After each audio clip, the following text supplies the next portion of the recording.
It's time to focus on seniors with Helping Seniors TV. The television show designed to make you aware of senior issues and needs, as well as to acquaint you with the resources available to help you age in place and with dignity. Now, here's your host, Joe Steckler. Hi, I'm Joe Steckler, and welcome to Helping Seniors, the television arm of Helping Seniors of Brevard County.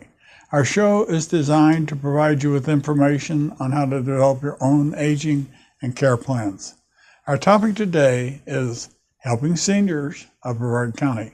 And joining me in the studio is Kay Kaiser, who is the Information Specialist for Helping Seniors of Brevard, and Kerry Fink, who is our Media and Marketing Director, also with Helping Seniors of Brevard County. Welcome, Kay. Thank you. Welcome, Kerry. Good to be here. You know, we work together almost a daily basis, but this is the first time we've had a chance to put some of our thoughts about what Helping Seniors is, what it's capable of doing to you, our viewing audience. And I think it's so important that you know the personalities behind the scene. I want both of you to tell our viewer what you think Helping Seniors is.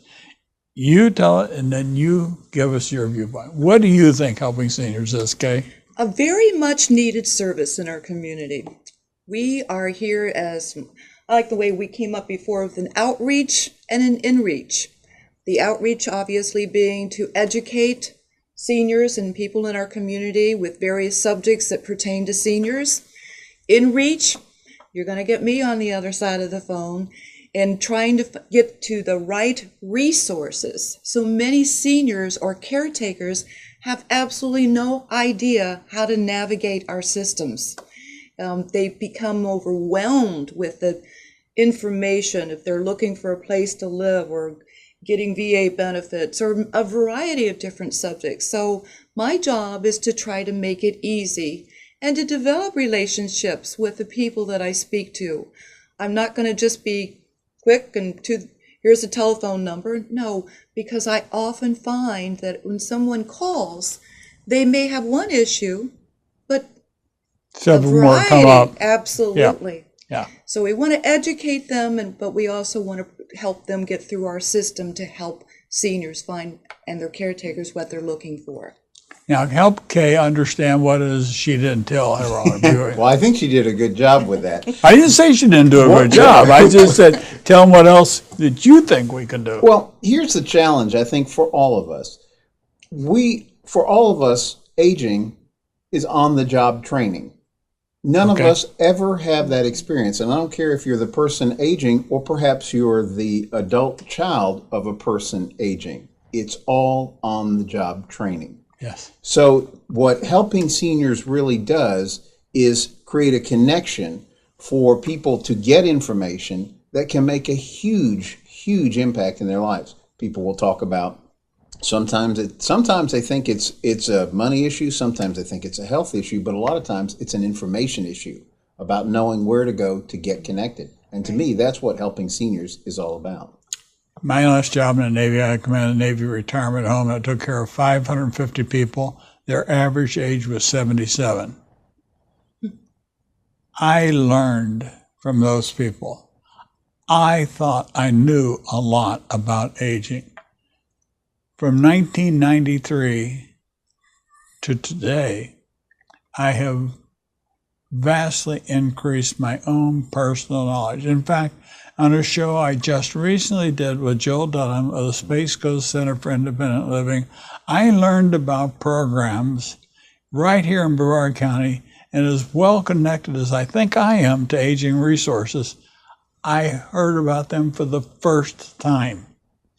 And if I'm hearing about them for the first time, I just wonder how many of our viewing audience has never heard or will ever hear about these things. That's why I think what we're doing is so important. But I think it's also important, Kerry and Kay, for our viewers to understand a little bit about your backgrounds and what you bring to the overall equation of building information, education, and connecting people to resource. first, Kate, a little bit about your background. Okay, well, the most recent was I have been in the senior market. I was a marketing director for a rather large retirement community and dealing with people making major decisions to give up their home to move into an independent living environment, and then also tour assisted living, skilled nursing, and we even had a hospice on the location.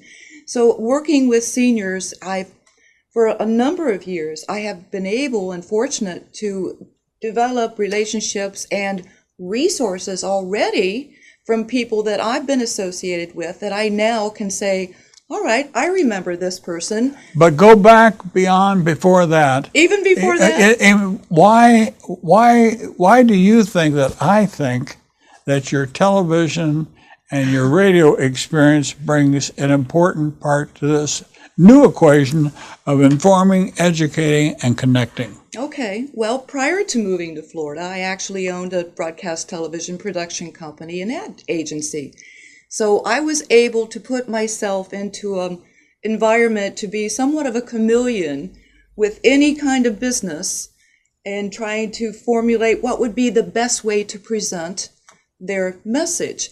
That evolved also into advertising, but along the way, I also was able to receive a grant and go on to produce some programs for PBS. So, I feel like I've always had that creative niche to me, and as a result, even in my prior position, it almost comes instantly, you're the best writer in the world, in my opinion. No, look, I get ideas. I bounce my ideas off my wife. I have a young lady that has been working for me since she was 24 years old. She is one of the best writers in the world. Mm-hmm. I bounce stuff off you. I bounce it off you. I can take credit for part of it. I think most of where the credit is for me is I'll think of it. I may not get it stated the best way, but if my body would keep up with my brain, I would be very, very happy. My brain doesn't feel like it's almost 81 years old.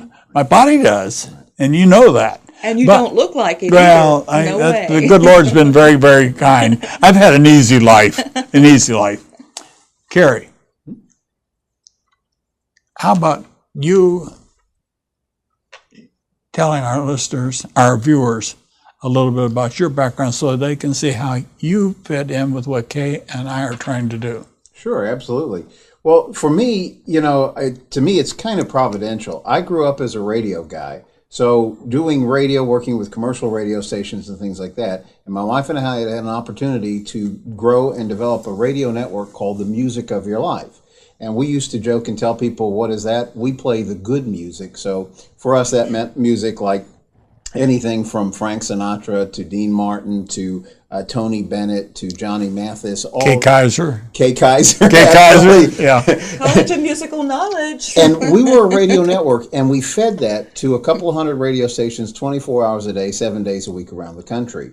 Now, radio stations typically survive because they sell advertising time. So we quickly learned that while we were attracting a huge audience of people who were predominantly 50 plus, and if truth be told, probably predominantly 65 plus, that we needed to become experts in the 65 plus from a marketing perspective, because we found that typically going to advertising agencies, and I'm talking about big, sophisticated advertising agencies in New York City, to tell them this is a valid audience. And unfortunately, a lot of times I said, well, we're going for the younger viewer, we're going for the younger listener. Yeah. So through part of that, we started working with groups like the American Society on Aging. We were on the board with a group called the Business Forum on Aging. And these were all things to try to get an education program out to seniors, but also to people who aren't seniors yet. And there was a great ad campaign created by a 50-plus section of J. Walter Thompson. And I had a picture of an older woman who was very athletic and doing swimming. And it said, I am what you will become.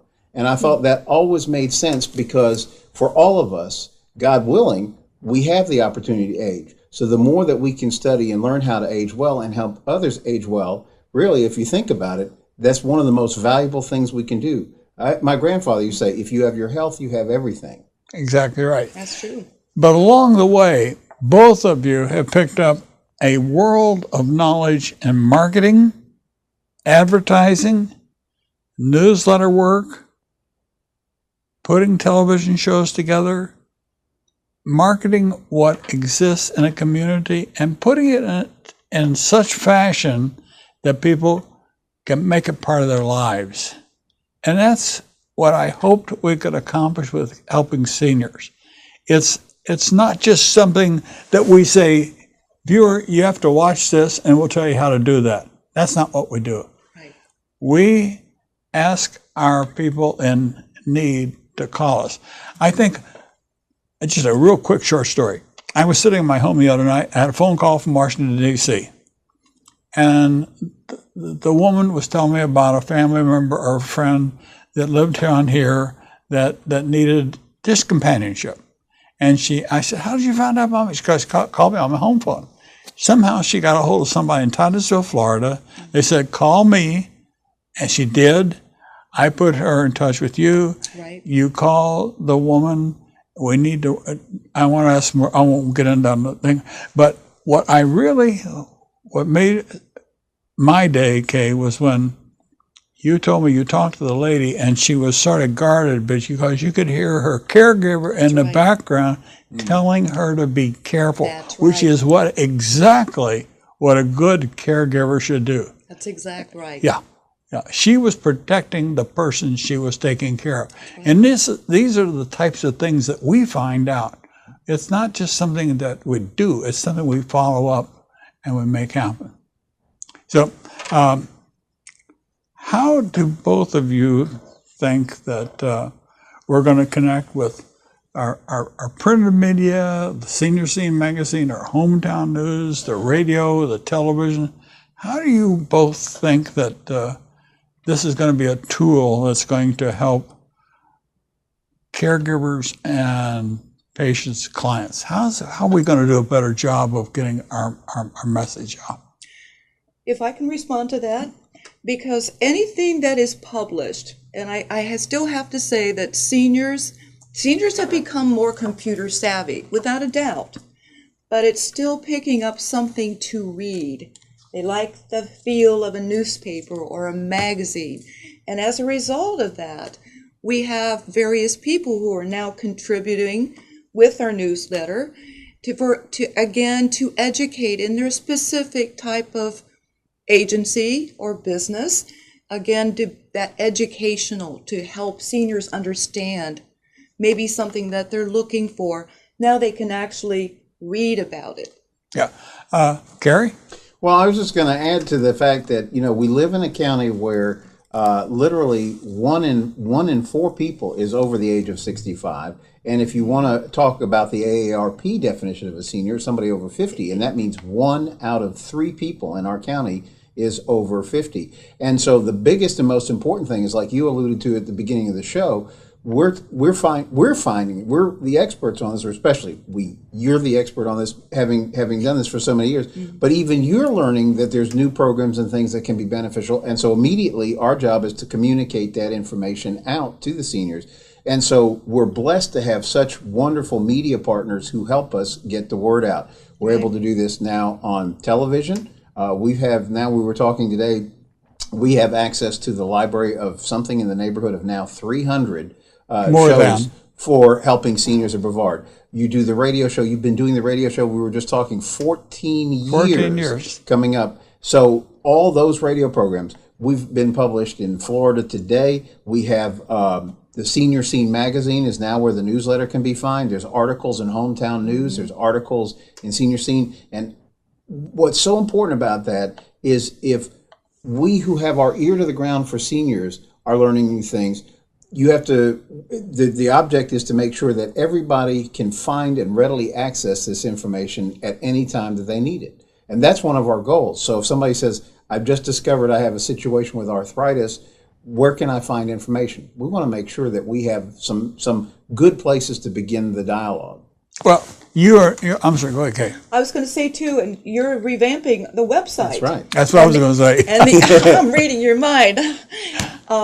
And that will be a very unique situation because it will link to that specific subject to Right Online. Well, when we did the show with the Space Coast Center for Independent Living, Mrs. Dunham and I talked about their van transportation program. Transportation is one of the biggest problem areas in Brevard County because of the size and length of our county. But on the new website, if somebody wants to go a question about transportation, they push the transportation button, Right. and the show we did today will come up, and as well as other shows we have on there about transportation. But that's the beauty in having a program developed that will really fulfill the real need and meet the need.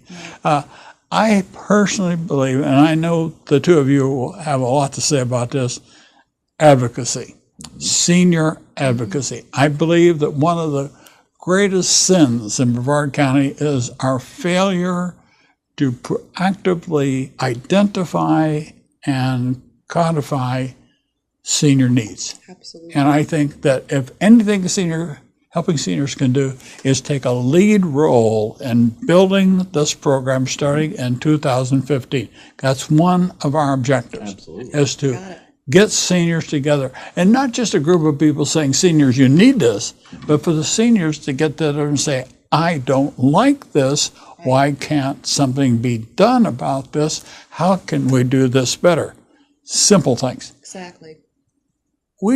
I remember years ago before the Vietnam War, we sent people into Vietnam to help them grow larger vegetables. We helped them grow larger vegetables, but they had no way to store them. They didn't have the refrigeration systems. So we weren't accomplishing anything. That's just an example. Right. But I think that, how do you both feel about that?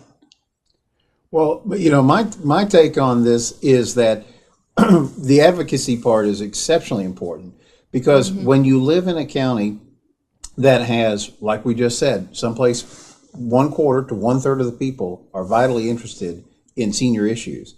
And yet when we were doing analysis, just going through the county budget, which is $1 billion budget, that it seems like less than 1/10 of 1% of programs are specifically dedicated to seniors. Now, I'm not saying that there's not intentions to do things for seniors. I mean, they would argue, well, seniors drive on our roads, seniors use our traffic lights. They would say all those things, and that's very true. So I'm not against that. What we're here to do is not compete, we're here to complete. But you wrote something that's coming up, and I thought it was very poignant because nobody argues. In fact, we just passed this thing that we needed a 1/2 cent or whatever for schools, right? Right. Okay, so that's important. We recognize the need for taking care of our kids, who are very important. They're our future. They're what's going on in our county as well. But we can't forget the people who made that future possible, which is our seniors. Right. So why wouldn't we have programs that really specifically help our seniors? And I think that's the beauty of the advocacy program, is gathering people together and say, there are people who are vitally concerned about this, and not only for the generation that are seniors today, but the generations that are coming up are going to face the same issues if we don't solve it today. Okay. I have already developed a list, and you were just witness to one of the ladies who stopped in here earlier today regarding her wanting to have her voice be heard. So I would put out to anybody watching this program, the fact is, if you would like to have your voice be heard, by all means, please contact us, because voices heard in quantity, I think will really get some attention here. Anybody can pick out a testimonial and put it on a TV show or a radio show. Right. You're only going to pick what you want to say, what you want it to say. Exactly. But you go into a group of seniors and have them get upset and get irritated about what's not being said, you get a complete different presentation. Mm-hmm. So one of our tasks will be to help the senior voices be heard. We have wonderful resources in Brevard County. Personally, I don't think they're all being utilized the way they could be. And the reason I say that, it was in 1994, I stood before the county commission then, and the commissioners, one of them asked me, he said, Joe, What would you change if you were a commissioner? I said, you don't really want me to answer that question. And the guy says, why? I said, I wouldn't do what you're doing now. I would do it differently. I said, you are wasting valuable care dollars by spreading it out across a whole bunch of organizations with most of the money going to the upper level management and not down to where it's needed. And that truly bothers me. When you brought up the business about a tax bill, I looked at my own tax bill. 44.6% of my taxes are going for children program. Not 1 cent is identified in there for any senior program. We have more seniors than we do children. Children, yes, they need good education, but seniors need an adequate roof, they need adequate food, they need adequate medications, and they need a whole lot of things. And people will say, why didn't they take care of that? Some people simply cannot take care of that. As try as they might, try as hard as they can. It doesn't happen. So that's why you need a loving, caring community that can pick up some of the pieces. Okay, in the 4 months that you've been the information specialist with Helping Seniors, what are some of the things that you feel we were able to give back to the seniors in their phone calls to you? Well, interestingly enough, I have to say, when I have a call, I always end it with asking that person, would you mind calling me back, letting me know how things are going, in the development? And they do, Joe. They do. And if I'm on the other phone, I might add too, they'll leave that voice message and say, please call me back. I know. I was waiting for you to say that. You bet. Yeah. But I mean, the interesting thing, we were even talking yesterday regarding I try to, if I can, oftentimes they're somewhat reluctant to give me their age, because I'll try to turn it around and say, how young are you? So, we can get that documentation. But it's interesting because I get so many calls from people who are under the age of 65 looking for help, 50 to 64. That's the group that falls right in the cracks. That's exactly right. Yeah. So there have been, certainly we can't help 100% of everyone. But if I tell people on the phone, if I don't have a solution for you now, I will find it for you and get back with you. What is the biggest unmet need that you've come across so far? The biggest one, single. The biggest one, single senior women not having a place to go. They literally would have to be in the woods and homeless. We have places in our community for men. We have places in our community for women with children. But a woman on and I'm talking about some of the limited income, can be as low as $500 a month. But how about Trinity Towers? There's Trinity Towers, there's the Asbury Arms, there's a lot of different ones based on income. Some people tell me that I don't want to go to that. I want to stay independent and age with dignity where I am. But we can't always. But we can't do that. Stay where we can't always be where we're. And this is something that nonprofit organizations and people that purport to care for people that just kind of help. We've got to do a better job of communicating with these people that, yes, we understand your problem, but you have to understand our problem too. Right. But let's see if we can figure out a way to develop a workable solution. That's one of the things that Helping Seniors, at least I think, that when we define our mission as information, education, and connecting, right. If we can just start a better dialogue of information flow, generally, not always, but generally speaking, we can find some kind of a partial solution. And I think you've heard people call me, Kerry, and you've made that same comment after the phone call. So. Yeah, one of the things I wanted to add into this conversation that you touched on that's so important is that there are a number of organizations throughout the county. But I think one of the things that is unique about Helping Seniors is that it's a 501c3. So its heart and soul is dedicated to serving the seniors. And what I mean by that is it doesn't have an agenda past that. It is Right. it is there, and the goal of the organization, as you've put the challenge out in front of us, is that we want to build an endowment so that generations from now, seniors will be helping seniors way on down the line. And I think that's such an important part of this, because the programs and the things that are being set in place are here not only to serve the people now, but as we keep moving down the line. Well, that's a need that I've known about for years.